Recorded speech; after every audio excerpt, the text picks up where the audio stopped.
Good morning. Welcome to Morning Trust, the civic devotion for Nigerian citizens. We are in the 19th day of our civic devotion, and our topic today is becoming trustworthy citizens. Becoming trustworthy citizens. As you know, in the Morning Trust, we reflect, we meditate, we examine ourselves, we examine our actions, and we ask how our actions contribute to the well-being of the country. Here we realize that it all begins with us, so this is what we focus on in this morning sessions. Trust begins with me. As is our pattern, we'll base our reflections on some holy scriptures from the holy book, some passages in the holy books that govern our lives and our morality in our respective faiths and religions as citizens. I'm talking about our Christian faith, our Muslim faith, our adherence to African traditional beliefs. All of these things, these beliefs form the basis of our moral character. And so we like to base our reflections and our meditations on passages that align with the topics. So today, let's start with the holy book of the Quran, the 5th book particularly, and the 2nd verse, which says, cooperate in righteousness and piety. In righteousness and piety, all Muslim faithfuls are enjoined to cooperate in life, in society, in righteousness and piety. As you know, we've always stressed that all of society is a cooperative endeavor. Our whole interactions, our exchanges as citizens that form the whole social fabric of Nigeria is bound by cooperation and trust. So this is why this passage is very relevant to today's topic, becoming trustworthy citizens.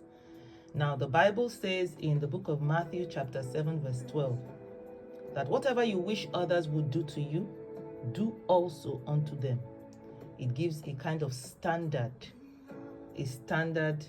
for basic human interactions. That standard should be that we should do unto others what we would have them do to us. So if people are acting confused, I didn't know what to do. Sometimes you're faced with a tough choice, a dilemma, maybe the laws, before it gets to become a legal matter. Just in your basic interactions and exchanges with other people, members of society, this should be the basic yardstick or standard that you adopt and employ. Don't do what you don't want others to do to you. Let that be your golden standard. And in African philosophical traditions, we have a proverb that says, one finger alone cannot lift a heavy stone. A single finger cannot lift a heavy stone. It has to be by cooperation. Again, it is talking about nation building. It is talking about, achieving progress. It's talking about achieving mutual prosperity as a nation. And it is emphasizing that as individuals, we can't do it by ourselves. We have to work collectively. We have to cooperate with each other to move Nigeria to that great future that we are all desirous of, that all of us want desperately. We all have to make sacrifices. We all have to commit to it. Serious levels of commitment. It is a joint effort, in other words. The task of building a great nation is a joint effort. So let's come back to the topic, because you see, all of these have set the stage for this discussion. So whatever you adhere to or believe in, this is a basic standard that is pushed by all our respective faiths. Don't treat others unfairly if you don't want the same treatment meted out to you. Act righteously and with piety. Be pious. Act with integrity. Be righteous in your standing. Be fair. And finally, understand that all of us have the joint responsibility to achieve this desirous future. You can't be slacking and then expecting other people will make Nigeria great. You can't be ruining this pot of soup and then expecting that it will be delicious at the end of the day. Whatever you put in, the ingredient that you are, is going to affect the taste of this soup. If you are a harsh, useless, corrupt ingredient, then the end result of our soup is a bitter tasting one. Let's tell ourselves this hard truth, because we're in a dire position now as a country. That's why my language is a bit harsh this morning.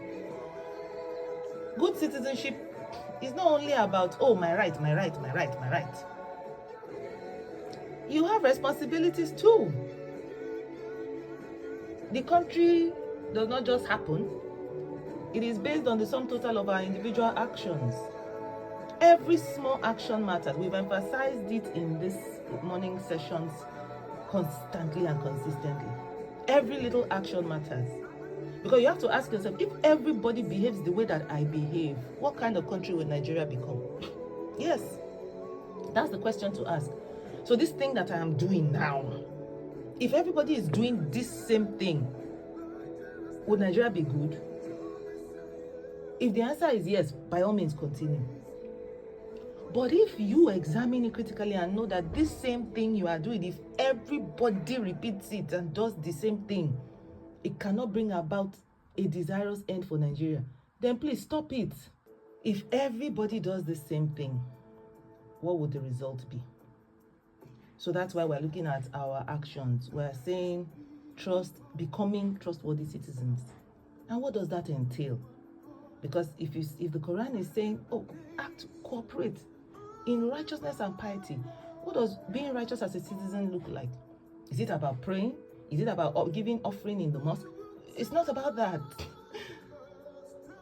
In the context of citizenship, your righteousness is measured by your responsibility to others, to the community, by your obedience to laws, by your respect for rules. Do you return what doesn't belong to you? Yes, that's part of it. Do you keep your promises? That's righteousness, that's piety. Are you truthful? Do you take responsibility for mistakes that you make? As little as that, because these things establish trust. Can you be trusted? Do you keep your word? Do you tell the truth? Do you act with integrity? How do you behave when others are not watching? Just every day, what's your regular behavior? Who are you? Who are you? Can people keep things in your care and return and know that they will be well taken care of? You won't take out of it. You won't appropriate it for yourself. You won't obtain by tricks or false pretenses. Who are you? Do you jump queues? Or do you allow order to function? Do you pay bribes? Do you accept bribes? Do you demand bribes? Because all of those things are ruining fair standards. They are destroying fair standards. So instead of us operating by merit and fair standards, we are now, shortchanging the standards and introducing a new standard where it is by who can pay that services are made available. Come on. Do you litter? That thing littering.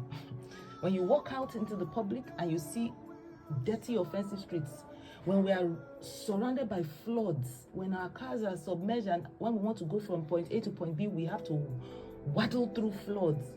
It's connected to this issue of littering. Have we blocked our drainages? So what you think is just casual has drastic and severe consequences. Do you vandalize public property? When people are not there, you go and take iron condemned, you go and remove. Come on.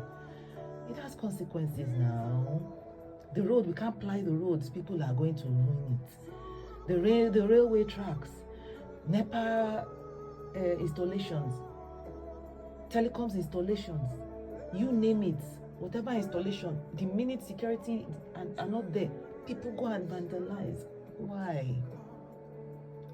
Do you obey or ignore traffic rules? You see some people driving against traffic. And here, let us really call out our public officials. They have abused the exceptions that were created for public offices. Designated public officers are the ones entitled to use, sirens when they're going for urgent state functions. Now it's just a matter of power dynamics. Because you're in these positions, you believe that you are not bound to submit to the same rules that ordinary Nigerians are bound by. And so the minute there's traffic, you just start driving against traffic. Your staff and retinue of staff, they just violate. This is our big man syndrome. Do you know who I am? Do you know who I am? Hey, it's counterproductive. Do you arrive late for formal occasions, public functions, and then you want them to stop the ceremony because you have come in?